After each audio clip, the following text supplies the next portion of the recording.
Hi students, welcome back to Shetty's learning hub channel. ನಾನು ಇವತ್ತಿನ ದಿನ ಅರ್ಥಮೆಟಿಕ್ ಪ್ರೋಗ್ರೆಷನ್ನ ಎಕ್ಸಸೈಸ್ 5.2 ಸಮಾಂತರ ಶ್ರೇಣಿ ಅಂದರೆ ಅಭ್ಯಾಸ 1.2ರ ಕ್ವೆಶನ್ ನಂಬರ್ 12ರಿಂದ ಕ್ವೆಶನ್ ನಂಬರ್ 15 ಅವರಿಗೆ ಪ್ರಾಬ್ಲಮ್ಗಳನ್ನು ಸಾಲ್ವ್ ಮಾಡ್ತಾ ಇದ್ದೀನಿ. ಸೊ ನಾನಿಲ್ಲಿ ಬರೀ 4 ಕ್ವೆಶನ್ಗಳನ್ನು ನಾನು ತೊಗೊಂಡಿದ್ದೀನಿ. ಯಾಕೆ ಅಂದರೆ ಇದೊಂದು ಸ್ವಲ್ಪ ಡಿಫ್ರೆಂಟಾಗಿದೆ. ಪ್ರಾಬ್ಲಮ್ಸ್ಗಳನ್ನ ಕರೆಕ್ಟಾಗಿ ಅರ್ಥ ಮಾಡಿಕೊಂಡು ನೆಕ್ಸ್ಟು ಸಾಲ್ವ್ ಮಾಡ್ಕೊತಾ ಹೋಗಬೇಕು. ಸೊ ಅದಕ್ಕೆ ನಿಮಗೆ ಕನ್ಫ್ಯೂಸ್ ಆಗಬಾರ್ದು ಅಂತ ಹೇಳಿ ನಾನು ಈ ಥರ ಮಾಡ್ತಾಯಿದ್ದೀನಿ. ಸೊ ನೆಕ್ಸ್ಟ್ ಪ್ರಾಬ್ಲಮ್ನ ನಾನು ನೆಕ್ಸ್ಟ್ ವೀಡಿಯೋದಲ್ಲಿ ಅಪ್ಲೋಡ್ ಮಾಡ್ತೀನಿ. ಈ ವಿಡಿಯೋನ ನೀವು ಸ್ಕಿಪ್ ಮಾಡದೆ ಫಸ್ಟಿಂದ ಕೊನೆವರೆಗೂ ನೋಡಿ, ಇಲ್ಲ ಅಂದರೆ ಅರ್ಥ ಆಗೋದಿಲ್ಲ. ಯಾಕಂದರೆ ಮೊದಲೇ ಇರುವ ಪ್ರಾಬ್ಲಮ್ ಥರ ಇದಿಲ್ಲ, ತುಂಬ ಡಿಫ್ರೆಂಟ್ ಆಗಿದೆ. ಬನ್ನಿ ಇವಾಗ ನೆಕ್ಸ್ಟ್ ಪ್ರಾಬ್ಲಮ್ಗೆ ಹೋಗೋಣ. ಈಗ 12th ಕ್ವೆಶನ್ಗೆ ಹೋಗೋಣ. Two APs have the same common difference between their 100 term is 100. What is the difference between their 1000 term? ಅಂದರೆ ಎರಡು ಸಮಾಂತರ ಶ್ರೇಣಿಗಳ ಸಾಮಾನ್ಯ ವ್ಯತ್ಯಾಸ ಒಂದೇ ಆಗಿದೆ. ಅವುಗಳ 100ನೇ ಪದಗಳ ನಡುವಿನ ವ್ಯತ್ಯಾಸ 100 ಆದರೆ 1000ನೇ ಪದಗಳ ನಡುವಿನ ವ್ಯತ್ಯಾಸ ಏನು ಅಂತ ಹೇಳಿ ಕೇಳಿದ್ದಾರೆ. ಅಂದರೆ ನಮಗಿಲ್ಲಿ 100ನೇ ಪದದ್ದು ನಮಗೆ ಗೊತ್ತಾಗಿದೆ ಅಂತ ಅಂದರೆ ಎನ್ ಫಾರ್ಮುಲೆಗೆ ಹೋಗೋಣ ನಾವು.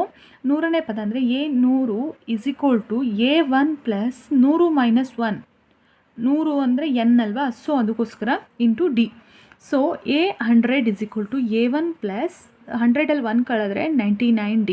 ಇದು 1 ಈಕ್ವೇಷನ್ ಆಯಿತು. ಹಾಗೆ 1000 ತಗೊಂಡಾಗ A1 + 1000 - 1 into D. So A1000 = A1 + 999D. ಇದು 2 ಈಕ್ವೇಷನ್ ಆಯಿತು. ಇದನ್ನು ನಾವು ಒಂದು ಸಮಾಂತರ ಶ್ರೇಣಿ ಅಂತ ತಗೊಳ್ಳೋಣ. ನೆಕ್ಸ್ಟು ಎರಡನೇ ಸಮಾಂತರ ಶ್ರೇಣಿಯಲ್ಲಿ ಹೇಳಿದ್ದಾರೆ, 2 ಸಮಾಂತರ ಶ್ರೇಣಿಗಳು ಅಂತ ಹೇಳಿದ್ದಾರೆ. ನಾವು ಇವಿಷ್ಟನ್ನು ಒಂದು ಸೆಟ್ಟನ್ನು ನಾವು ಒಂದು ಸಮಾಂತರ ಶ್ರೇಣಿ ಅಂತ ತಗೊಳ್ಳೋಣ. ಮತ್ತೆ ನಮಗೆ A100 = A2 ಅಂತ ಕನ್ಸಿಡರ್ ಮಾಡೋಣ. ಇದು ಎರಡನೇ ಸಮಾಂತರ ಶ್ರೇಣಿ plus 100 - 1D same thing A2 + 99D. ಇದು ಥರ್ಡ್ ಈಕ್ವೇಷನ್. 1000ದ್ದು ಹಾಗೆ ತಗೊಳ್ಳೋಣ. A2 + 999D 4 ಈಕ್ವೇಷನ್ 4 ಅಂತ ತಗೊಳ್ಳೋಣ. ಇದನ್ನು ಎರಡನೇ ಸಮಾಂತರ ಶ್ರೇಣಿ ಅಂತ ತಗೊಳ್ಳೋಣ. ಸೊ ಇವಾಗ ಫಸ್ಟು ಸಮಾಂತರ ಶ್ರೇಣಿಯಲ್ಲಿ ಏನು ಆನ್ಸರ್ ಬಂದಿದೆ, ಫಸ್ಟು ಸಮಾಂತರ ಶ್ರೇಣಿಯಿಂದ ನೆಕ್ಸ್ಟ್ ಸಮಾಂತರ ಶ್ರೇಣಿಗೆ ನಾವು ಕಳಿಯೋಣ. ಸೊ ಅಂದರೆ ಇದರಿಂದ ಇದನ್ನು ಕಳಿಯೋಣ. ಅಂದರೆ A1 + 99D - A2 + 99D = 100. ಈಗ 100 ತೆಗಿಬೇಕಲ್ವಾ, ಅದೇನಾಗಿದೆ 100 ಆಗಿದೆ. ಇಲ್ಲಿ ಏನು ಕೊಟ್ಟಿದ್ದಾರೆ, 100ನೇ ಪದಗಳ ನಡುವಿನ ವ್ಯತ್ಯಾಸ ಅಂತ ಕೊಟ್ಟಿದ್ದಾರೆ. 100 ಆದರೆ 1000ನೇ ಪದಗಳ ನಡುವಿನ ವ್ಯತ್ಯಾಸ ಏನು ಅಂತ ಹೇಳಿ ಕೊಟ್ಟಿದ್ದಾರೆ. ಆಯಿತಾ, ನೋಡಿ 100ನೇ ಪದದ್ದು ವ್ಯತ್ಯಾಸ ಇದು 2 ಸಮಾಂತರ ಶ್ರೇಣಿ ತೊಗೊಂಡಿದ್ದೀವಿ. ಅದರಲ್ಲಿ 100ನೇ ಪದದ ವ್ಯತ್ಯಾಸ 100 ಆಗಿದೆ. ಹಾಗೆ ನೆಕ್ಸ್ಟ್ ಬರೋದು ನಮಗೆ 1000ದ ಪದದ ವ್ಯತ್ಯಾಸ ಎಷ್ಟಾಗಿರುತ್ತೆ ಅನ್ನೋದನ್ನು ನಾವು ಕಂಡುಹಿಡಿಬೇಕಾಗತ್ತೆ. So A1 + 99D - A2 + 99D = 100 ಅಲ್ವಾ. 2 ಸಮಾಂತರ ಶ್ರೇಣಿ, 100ನೇ ಪದದ ವ್ಯತ್ಯಾಸ, ಇದು 100ನೇ ಪದದ್ದಲ್ವಾ, ಸೊ ಇದ್ರ ವ್ಯತ್ಯಾಸ 100 ಆಗಿದೆ. ಸೊ A1 ಪ್ಲಸ್ ಬಿಡಿಸಿ ಬರ್ಕೊಳ್ಳೋಣ, 99D - A2 ± ಆಗುತ್ತೆ 99D = 100. ಇವಾಗ 99D - 99D ಏನಾಯಿತು, ಕ್ಯಾನ್ಸಲ್ ಆಯಿತು. A1 - A2 = 100 ಆಯಿತು. ಸೊ A1 ಅಂದರೆ ಏನು, A1 - A2 = 100 ಆಯಿತು. ಇದನ್ನು ನಾವು ಸಿಂಗಲ್ ಸ್ಟಾರ್ ಇಕ್ವೇಷನ್ ತೊಗೊಳ್ಳೋಣ. ಯಾಕಂದರೆ ನೆಕ್ಸ್ಟ್ ಇಕ್ವೇಷನ್ ಬರುತ್ತೆ, ಅದಕ್ಕೋಸ್ಕರ ಇಲ್ಲಿ ಸಿಂಗಲ್ ಸ್ಟಾರ್ ತೊಗೊಂಡಿದ್ದೀನಿ. ನಮಗೆ ನೀಟಾಗಿ ಗೊತ್ತಾಗಬೇಕು, ಐಡೆಂಟಿಫೈ ಮಾಡಬೇಕು ಅಂತ. ನೆಕ್ಸ್ಟು 1000ನೇ ಪದದ ವ್ಯತ್ಯಾಸ ತೊಗೊಳ್ಳೋಣ. A1 + 999D - A2 + 999D. So ಇವಾಗ ಬಿಡಿಸಿ ಬರ್ಕೊಳ್ಳೋಣ, ಸೇಮ್ ಥಿಂಗ್ ಮೇಲೆ ಹೇಗೆ ಮಾಡಿದ್ದೀವೋ ಹಾಗೆ. ಆವಾಗ A1 - A2 ಆಗುತ್ತೆ. ಸೊ ಇದು ಸೆಕೆಂಡ್ ಈಕ್ವೇಷನ್. ಸೊ ಅದಕ್ಕೋಸ್ಕರ ನಾವೀಗ ಏನು ಅಂದ್ಕೋಬೇಕು, A1 - A2, ಇಲ್ಲೂ A1 - A2 ಬಂದಿದೆ, ಇಲ್ಲೂ A1 - A2 ಬಂದಿದೆ. ಸೊ ಇದ್ರದ್ದು 100 ಆಗಿದೆ. ಸೊ ನೋಡಿ, ಇಲ್ಲಿ ಸಮಾಂತರ ಶ್ರೇಣಿಯ 1000ನೇ ಪದಗಳ ನಡುವಿನ ವ್ಯತ್ಯಾಸ ಏನಾಗಿರುತ್ತೆ, 100 ಆಗಿರುತ್ತೆ. 2 ಸೇಮ್ ಇದೆ ಅಲ್ವಾ. ಸೊ ಇದಕ್ಕೆ A1 - A2 ಇದು 100 ಆಗಿದೆ, A1 - A2 ಕೂಡ ಅದಕ್ಕೋಸ್ಕರನೇ ಇದು ಸೇಮ್ ಆಗಿರುತ್ತೆ ಅಂತ ಹೇಳಿ ನಾವು ತೊಗೋಬೇಕಾಗತ್ತೆ. ಸೇಮ್ ಬಂದಿದೆ ಅಲ್ವಾ ಇದು, ಸೊ ಅದಕ್ಕೋಸ್ಕರ 100 ಆಗಿರುತ್ತೆ. ಸೊ ಸಮಾಂತರ ಶ್ರೇಣಿಯ 1000ನೇ ಪದಗಳ ನಡುವಿನ ವ್ಯತ್ಯಾಸ 100 ಆಗಿದೆ. ಸೊ ಅರ್ಥ ಆಯಿತು ಅಂದ್ಕೊತೀನಿ. ಕರೆಕ್ಟಾಗಿ ಇದು ಈ ಫಸ್ಟ್ ಸಮಾಂತರ ಶ್ರೇಣಿ, ಎರಡನೇ ಸಮಾಂತರ ಶ್ರೇಣಿನ ನೀಟಾಗಿ 100ನೇ ಪದಕ್ಕೆ ಮತ್ತು 1000ನೇ ಪದಕ್ಕೆ ನಾವು ಬರ್ಕೋಬೇಕಾಗತ್ತೆ. ಆಗ ಮಾತ್ರ ನೆಕ್ಸ್ಟ್ ನಾವು ಬಿಡಿಸ್ಕೊತ ಹೋದಾಗ ಆನ್ಸರ್ಗಳು ಬರುತ್ತೆ. ಸೊ ನೆಕ್ಸ್ಟ್ ಕ್ವೆಶನ್ಗೆ ಹೋಗೋಣ. ನೆಕ್ಸ್ಟ್ ಕ್ವೆಶನ್ ಏನಿದೆ, 13ನೇ ಕ್ವೆಶನು, 3 ಅಂಕಿಗಳು ಎಷ್ಟು ಸಂಖ್ಯೆಗಳ 7ರಿಂದ ಭಾಗಿಯಾಗುತ್ತದೆ ಅಂತ ಹೇಳಿದ್ದಾರೆ. How many 3 digit numbers are divisible by 7 ಅಂತ. ಸೊ ನಾವಿವಾಗ 3 ಅಂಕಿಗಳ ಎಷ್ಟು ಸಂಖ್ಯೆಗಳು, 3 ಅಂಕಿಗಳ ಸಂಖ್ಯೆಗಳು ಎಷ್ಟು ಸಂಖ್ಯೆಗಳು 7ರಿಂದ ಭಾಗಿಸಲ್ಪಡುತ್ತದೆ. ಈಗ ನೀವು 3 ಅಂಕಿದು ಯಾವುದು, 100ರಿಂದ ಸ್ಟಾರ್ಟ್ ಆಗುತ್ತೆ, 99ಕ್ಕೆ ಲಾಸ್ಟ್ 2 ಅಂಕಿದು, 100ರಿಂದ 3 ಅಂಕೆಗಳ ಸಂಖ್ಯೆ ಕೌಂಟ್ ಆಗುತ್ತೆ. ಸೊ 100 7ರಿಂದ ಭಾಗ ಆಗುತ್ತಾ, ನೀವು ಲೆಕ್ಕ ಮಾಡ್ಕೋಬೇಕು. 100 7ರಿಂದ ಭಾಗ ಆಗುತ್ತಾ ನೋಡಬೇಕು. 101 7ರಿಂದ ಭಾಗ ಆಗುತ್ತಾ, 102 7ರಿಂದ ಭಾಗ ಆಗುತ್ತಾ, 103 7ರಿಂದ ಭಾಗ ಆಗುತ್ತಾ, 104 7ರಿಂದ ಭಾಗ ಆಗುತ್ತಾ, ಇಲ್ಲ. 105 ನಾನಿಲ್ಲಿ ಲೆಕ್ಕ ಮಾಡಿಕೊಂಡು ನಾನಿಲ್ಲಿ ಬರೆದಿದ್ದೀನಿ. ಸೊ ನಾನಿಲ್ಲಿ ನಿಮಗೆ ತೋರಿಸಲ್ಲ, ನೀವು ಕರೆಕ್ಟಾಗಿ ಕ್ಯಾಲ್ಕುಲೇಷನ್ ಮಾಡ್ಕೊಳ್ಳಿ. 105 7ರಿಂದ ಭಾಗ ಆಗುತ್ತೆ. ಹೇಗೆ ಅಂದರೆ 7 1 7, ಇಲ್ಲಿ 3 ಉಳಿತು 35, 7 5 35, ಈ ಥರ ಕ್ಯಾಲ್ಕುಲೇಷನ್ ಮಾಡ್ಕೋಬೇಕು. 105 7ರಿಂದ ಭಾಗ ಆಗುತ್ತೆ ಅಂತ ಗೊತ್ತಾಯಿತು. ನೆಕ್ಸ್ಟು 106, ಹೀಗೆ ನೋಡ್ಕೊತ ಹೋಗಿ. 106 7ರಿಂದ ಭಾಗ ಆಗುತ್ತಾ, 107 7ರಿಂದ ಭಾಗ ಆಗುತ್ತಾ, ನೆಕ್ಸ್ಟ್ 108 7ರಿಂದ ಭಾಗ ಆಗುತ್ತಾ, ಆ ಥರ ನೋಡಿಕೊಂಡು ನೀವು ಇಲ್ಲಿ ಬರೀರಿ. ನನಗಿಲ್ಲಿ ಇವಾಗ 105 ಸಿಕ್ಕಿದೆ, 112 ಸಿಕ್ಕಿದೆ, 119 ಸಿಕ್ಕಿದೆ.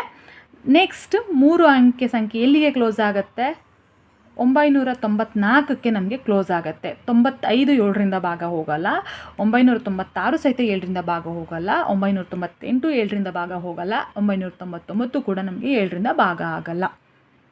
ಸರಿನಾ? ಸೊ 994.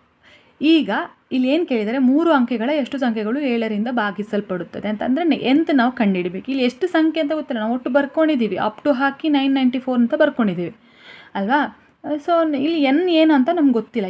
ಎನ್ ಸಿಕ್ಕಿದೆ ಇಲ್ಲಿವರೆಗೆ ಅಂತ ಸಿಕ್ಕಿದೆ, ಬಟ್ ಎನ್ನೇ ಪದ ಏನು ಅಂತ ನಮಗೆ ಸಿಗಲಿಲ್ಲ. ಸೊ ಎನ್ ಫಾರ್ಮುಲಾ ಯೂಸ್ ಮಾಡ್ಕೋಬೇಕು. ಇಲ್ಲಿ ಮೊದಲನೇ ಪದ 105 ಆಗುತ್ತೆ, ಸಾಮಾನ್ಯ ವ್ಯತ್ಯಾಸ 7 ಆಗುತ್ತೆ, AN 994 ಆಗುತ್ತೆ, ಇದೆ ಲಾಸ್ಟ್ ಸಂಖ್ಯೆ ಅಲ್ವಾ. ಸೊ AN 994 ಆಗುತ್ತೆ. nth ನಾವು ಕಂಡುಹಿಡಬೇಕು.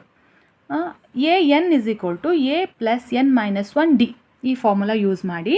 ಸೊ AN ಏನಾಗಿದೆ, 994 = 105 + n - 1 × D.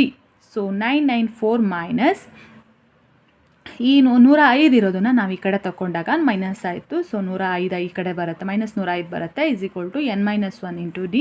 ಸೊ 889 ಆಗುತ್ತೆ. So n - 1 × 7, so 889. ಈ 7 ತೆಗೆದು ಕೆಳಗಡೆ ಹಾಕಿದಾಗ 127 ಆಯಿತು, = n - 1. 127 = n - 1, n = 127 + 1. So n ಅಂದರೆ ಎಷ್ಟಾಗುತ್ತೆ, 128. 7ರಿಂದ ಭಾಗಿಸಲ್ಪಡುವ 3 ಅಂಕೆಯ ಸಂಖ್ಯೆಗಳು ಎಷ್ಟಿರುತ್ತೆ, 128 ಇದೆ. ಸರಿನಾ? 128 n ಪದ ಆಗಿರುತ್ತೆ. ಸೊ ಇದು ಅರ್ಥ ಆಯಿತು ಅಂದ್ಕೊತೀನಿ. ನೀಟಾಗಿ ನೀವು ಇಲ್ಲಿ ಕರೆಕ್ಟಾಗಿ ಆ ಕ್ವಶನನ್ನು ಅರ್ಥ ಮಾಡ್ಕೋಬೇಕು. 3 ಅಂಕಿಗಳ 3 ಅಂಕಿ ಇರೋದು ಎಲ್ಲಿಂದ ಸ್ಟಾರ್ಟ್ ಆಗುತ್ತೆ, 100ರಿಂದ ಸ್ಟಾರ್ಟ್ ಆಗುತ್ತೆ. 3 ಅಂಕಿಗಳು 100ರಿಂದ ಸ್ಟಾರ್ಟ್ ಆಗಿ 999ಕ್ಕೆ 3 ಅಂಕಿ ಮುಗಿಯುತ್ತಲ್ವ. ಸೊ ಅಷ್ಟರಲ್ಲಿ ನಿಮ್ಗೆ 7ರಿಂದ ಯಾವ್ದು ಭಾಗ ಆಗುತ್ತೆ ಅಂತ ಹೇಳಿ ನೀವು ಇಲ್ಲಿ ಸಂಖ್ಯೆಗಳನ್ನು ಬರ್ಕೋಬೇಕು. ಅದರಲ್ಲಿ ಕೊನೆ ಸಂಖ್ಯೆ ಯಾವುದು ಅಂತ ಕಂಡುಹಿಡ್ಕೋಬೇಕು. ಕೊನೆ ಸಂಖ್ಯೆ ಯಾವುದಾಗಿರುತ್ತೆ, 994 ಆಗಿರುತ್ತೆ. 995 ಆಗಲ್ಲ, 996 ಆಗಲ್ಲ, 997 ಆಗಲ್ಲ, 998 ಆಗಲ್ಲ, 999 ಆಗಲ್ಲ. 7ರಿಂದ ಭಾಗ ಹೋಗಲ್ಲ. ಕ್ಯಾಲ್ಕುಲೇಷನ್ ಮಾಡಿಕೊಂಡು ನೀವು ಕೊನೆ ಅಂಕೆನ ಬರೀಬೇಕು. ಸೊ nth ಟರ್ಮನ್ನು ಕಂಡುಹಿಡಿಯುವಾಗ ನಿಮ್ಗೆ ಇಲ್ಲಿ nth ಟರ್ಮ್ ಕೇಳಿದ್ದಾರೆ. nth ಟರ್ಮ್ ಏನಾಗಿರುತ್ತೆ ಅನ್ನೋದನ್ನು ನೀವು AN ಫಾರ್ಮುಲಾ ಯೂಸ್ ಮಾಡಿಕೊಂಡು ಕಂಡುಹಿಡಿಬೇಕು. ಇಲ್ಲಿ nth ಟರ್ಮ್ n = 128 ಆಗಿದೆ. ಸೊ ಅರ್ಥ ಆಯಿತು ಅಂತ ಅಂದ್ಕೊಂಡಿರ್ತೀನಿ. ಈಗ ನೆಕ್ಸ್ಟ್ ಪ್ರಾಬ್ಲಮ್ಗೆ ಹೋಗೋಣ. 14th ಕ್ವೆಶನ್ ಏನಿದೆ, ಹೌ ಮೆನಿ ಮಲ್ಟಿಪಲ್ಸ್ ಆಫ್ 4 ಲೈ ಬಿಟ್ವೀನ್ 10 and 250. 10 ಮತ್ತು 250 ನಡುವಿನ 4ರ ಗುಣಕಗಳ ಸಂಖ್ಯೆ ಎಷ್ಟು ಅಂತ ಕೇಳಿದ್ದಾರೆ. 10 ಮತ್ತು 250 ನಡುವಿನ 4ರ ಗುಣಕಗಳ ಸಂಖ್ಯೆ ಎಷ್ಟು ಅಂದರೆ 4ರಿಂದ ಮಲ್ಟಿಪ್ಲಿಕೇಶನ್ ಆಗುವಂತಹ ಸಂಖ್ಯೆ ಯಾವುದು ಅಂತ ಕೇಳಿದ್ದಾರೆ. 10ರಿಂದ 250 ಇರಬೇಕು. ಸೊ 10ರಿಂದ 4ರಿಂದ ಭಾಗ ಆಗುವಂಥದ್ದು, ಗುಣಕ ಆಗುವಂಥದ್ದು ಯಾವುದಿದ್ದಾವೆ ಅಂತ ಹೇಳಿದ್ರೆ 10, 12, 16, 20, 24, 11 ಆಗಲ್ಲ, ಇದ್ರ ಮಧ್ಯದ್ದು. ಸೊ 12, 16, 20, 24, 248 ಇದು 4ರಿಂದ ಭಾಗ ಹೋಗುತ್ತೆ. ಸರಿನಾ? 4ರಿಂದ ಭಾಗ ಹೋಗುತ್ತೆ. So A = 12, D = 4, AN = 248. Same ನಾವು ಲಾಸ್ಟ್ ಕ್ವೆಶನ್ ಮಾಡಿದ್ದೀವಲ್ಲ ಅದೇ ಥರನೇ nth ಟರ್ಮ್ ಕಂಡುಹಿಡಬೇಕು. ಇಲ್ಲಿ ಅವರೇ ಕೊಟ್ಟಿದ್ದಾರೆ 10 ಮತ್ತು 250 ಮಧ್ಯ ಅಂತ ಹೇಳಿ ಕೊಟ್ಟಿದ್ದಾರೆ. ಆಯಿತಾ. ಸೊ 4ರಿಂದ ಗುಣಕಗಳು ನಡುವಿನ ಗುಣಕ ಅಂತ ಕೇಳಿದ್ದಾರೆ. ಸೊ 248 ನಮಗೆ ಎ ಎನ್ ಅಂತ ತೊಗೊಳ್ಳೋಣ. ಎ ಎನ್ ಅಂದರೆ 12 ಪ್ಲಸ್ n-1 ಇಂಟು 4. ಈ 12 ಈ ಕಡೆ ಹಾಕಿದಾಗ ನಿಮಗೆ 236 ಬರುತ್ತೆ. n-1 into 4. ಸೊ ಈ 4ನ ಡಿವಿಸಿಬಲ್ಗೆ ಹೋಗೋಣ, ಕೆಳಗಡೆ ಛೇದಕ್ಕೆ ಹಾಕೋಣ.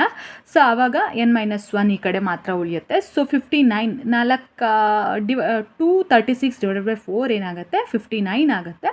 59 is equal to n-1. So ಈ 1 ಇರೋದು ಆ ಕಡೆ ಹೋದಾಗ 60 ಆಗುತ್ತೆ. n is equal to 60. 10 ಮತ್ತು 250 ನಡುವಿನ 4ರ ಗುಣಕಗಳ ಸಂಖ್ಯೆ ಎಷ್ಟಾಗಿರುತ್ತೆ 60 ಆಗಿರುತ್ತೆ. ಸೊ ಇದು ಸೇಮ್ ಹಿಂದಿನ ಕ್ವಶನ್ ಮಾಡಿದ್ದೀವಲ್ಲ ಅದೇ ಥರನೇ, ಬಟ್ ನೀವು ಕರೆಕ್ಟಾಗಿ ಕ್ವಶನನ್ನು ಅರ್ಥ ಮಾಡಿಕೊಂಡು ನೀವು ಇಲ್ಲಿ ಸಮಾಂತರ ಶ್ರೇಣಿಗಳನ್ನು ಬರ್ಕೋಬೇಕಾಗತ್ತೆ. ನೆಕ್ಸ್ಟ್ ಕ್ವಶನ್ಗೆ ಹೋಗೋಣ. Next 15 question. For what value of n or the nth term of two APs 63, 65, 67 up to and 3, 10, 17 up to equal ಅಂತ ಹೇಳಿ ಕರೆದಿದ್ದಾರೆ.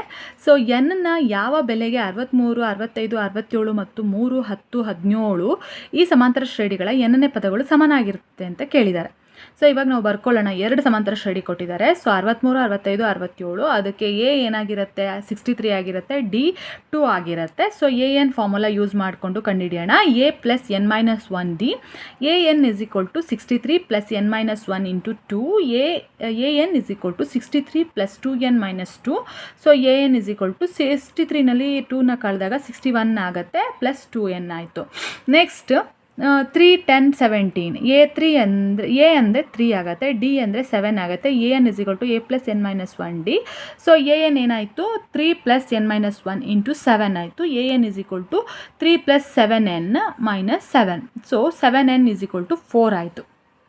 7n ಮೈನಸ್ 4 ಆಯಿತು. ಸೊ ಇವಾಗ 2 ಇಕ್ವೇಷನ್ ಸಿಕ್ತು ನಮಗೆ.